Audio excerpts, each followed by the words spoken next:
د اسد اته ویشتمه بالاخره طالبانو ومنله چې غازي امان الله خان له انګریزانو ازادي اخیستې. د افغانستان خپلواکي او امان الله خان د افغانستان هغه پاچا دی چې په 1919 زیږدیز کال کې د خپل ملت په ځانګړې توګه د علماو په ملاتړ انګریزانو د وروستي ځل لپاره له هېواده وشړل. یو خپلواک حکومت یې جوړ او په همدې توګه یې ځان د افغانستان د خپلواکۍ ګټیال اعلان کړ.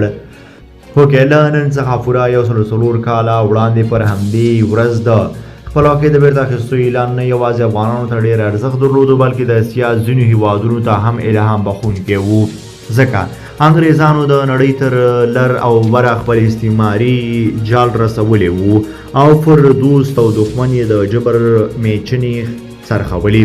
تاریخي روایات ښایي چې امان الله خان د کابل په عیدګاه کې د هېواد د مخورو علماو په فتوا د انګریزانو پر خلاف داسې مهال د جهاد او له هغوی څخه د خپلواکۍ اخیستو هوډ اعلان کړ چې تر 2 ځلې ماتې وروسته بیا هم د هېواد د سیاسي اقتدار واک له هغوی سره و.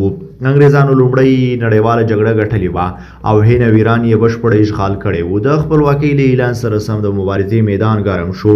افغانانو په ډېر جرأت سره د کندهار، پکتیا، ننګرهار او چترال په جبهو کې پر انګریزانو بریدونه پیل کړل. په ټولو جبهاتو کې انګریزانو ته تلفات ورسېدل او ځینې سیمې یې پرېښودې او انګریزان هر ځای له سختو تلفاتو سره مخ کېدل. افغان مجاهدینو چې تاریخي پرمختګ یې د پکتیا او خوست په جبهو کې د سپه سالار نادرخان او حضرت نورالعلماء شاه مجددي رحمه الله په مشرۍ ترسره کړی و. انګریزي لښکرو ته کلک شکست ورکړ.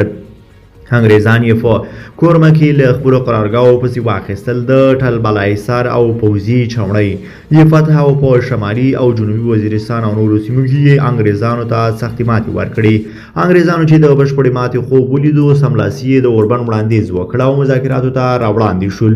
د مذاکراتو په پایله کې د افغانستان بشپړه خپلواکي چې 80 کاله یې په رسمیت نه منله د اسد میاشتې په 28مه نیټه یې په رسمیت وپېژندله. همدا و چې افغانانو د خپلواکۍ توغ حس کړ او په دې توګه یې د لویې برټانیې هیلې هم په نړیواله کچه په سین لاهو کړې. شالید باید ویلی شي چې انګریزانو په 1839 میلادي کال کې د خپل ګوډاګي شاه شجاع په ملتیا پر افغانستان برید وکړ.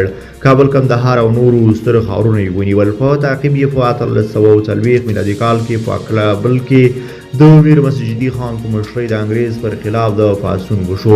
یا ورپسې کال وروسته وزیر اکبر خان د انګریزانو سفیر مکناټن وواژه. افغانستان د انګریز له لومړۍ ماتې وروسته ځان مستقبل باله خو سیاسي استقلال یې نه درلود. همدا و چې په 1828 میلادي کال کې انګریزانو یو ځل بیا په دې پلمه افغانستان تر خپلو وسلوالو پنجو لاندې راوست چې ګواکې له روسیې یا نورو هېوادونو سره یې د مستقلو اړیکو د جوړېدو هڅه کړې ده. افغان مشر امیر شیر علي خان یې په وړاندې د قاطع ګام اخیستو هوډ وکړ خو کله یې چې مرګ میلمه شو او وروسته یې امیر محمد یعقوب خان زه ناستې واکمن شو انګریزانو لا هم خپله حلقه پر هېواد تنګه کړه.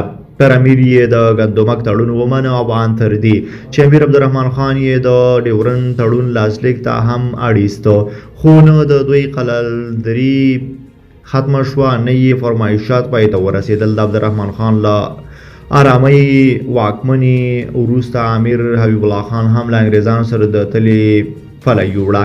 په لومړۍ نړیواله جګړه کې یې د بېپرېتوب اعلان وکړ خو بیا هم په فرهنګي، پوهنیزو او نورو ډګرونو کې چې هغه کوم خدمات کول د ناخلیفه انګریزانو له نیوکې یې ځان خلاص نه کړ.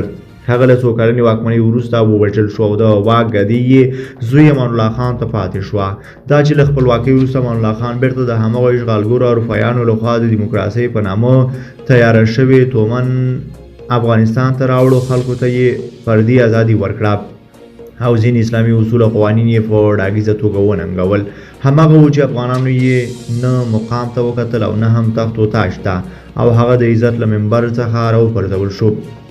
دا چې امان الله خان د افغانانو له فکري، کلتوري، منهج او اسلامي اصول ته د هغوی له ژمنتیا سره د نابلده کس په توګه چلن وکړ هغه و چې په دې ګام سره یې د تل لپاره پر خپل ګټلي ابتکار خاورې واړولې. تاسو یې په اړه څه نظر لرئ؟ خپل نظریات مو راسره په دې اړوند کمنټ کې شریک کړئ. لیکوال خالق یار احمدزی.